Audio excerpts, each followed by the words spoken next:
logarithms and powers can be summarized this way. And Napier's original 1614 logarithms can be put in modern exponential format this way. All the numbers, as shown in the table extracts in the lower right there, can be derived from that 1 ratio 9,999,999 over 10 million. Napier did not use that method. Either he didn't know about it or it was too difficult. He used a different method based on proportion and a ratio on a geometric progression, the common ratio of a geometric progression. According to Briggs, who followed up Napier's work, Napier presented numbers which always preserve the same ratio to one another. And if you consider ratio and logos to be more or less the same, modern exponential logarithms can put in this kind of nomenclature. Here, base 10 would be a ratio of 10 to 1, or a logos of 10 to 1.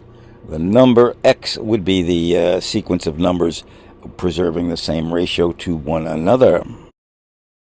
Base 2 would become a ratio or logos of 2 to 1, and the log base 2 of x would be the arithmos. Tomasz, who made enough money in the computer industry to afford to buy first editions of some of these works, states that the Descriptio is one of the most influential mathematical books ever published. Maybe worth a little closer look. While Napier called his logarithms wonderful, he never disclosed to anyone, not even to Briggs, his successor, the exact idea of what he meant by the word logarithm.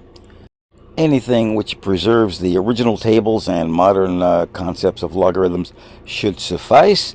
I think Gibson's notation here, number associated with ratio or ratio number, should be sufficient.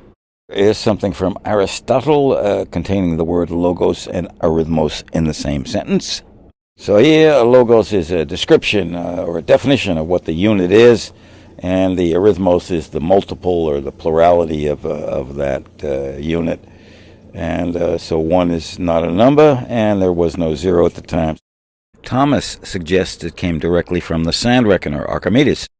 In 1585, L'Arithmétique noted that unity is number, a direct contradiction to Euclid and Aristotle, and also that he thought numbers were continuous as water. This from Millay on the change from Euclid to algebra. He notes that in classical Euclid, powers and roots are addressed only as continuous proportions between magnitudes. By 1650, the classical notions were largely gone, and there was, again, Stefan's new approach to numbers as measuring quantities. There was ongoing work on exponents, but they were not related to what Napier had done.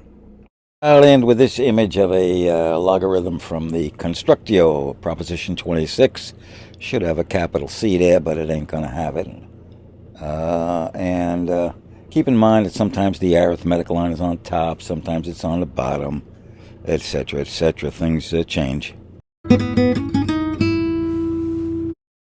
And to explain this image, when I was learning logarithms for navigation, I was curious about what the word logarithm meant, and I had no explanation for it at the time. So every time I saw a log floating in the water, I would say, there goes a log floating rhythmically in the water. Keep my question in mind. And C.R. Bravo drew that picture of me.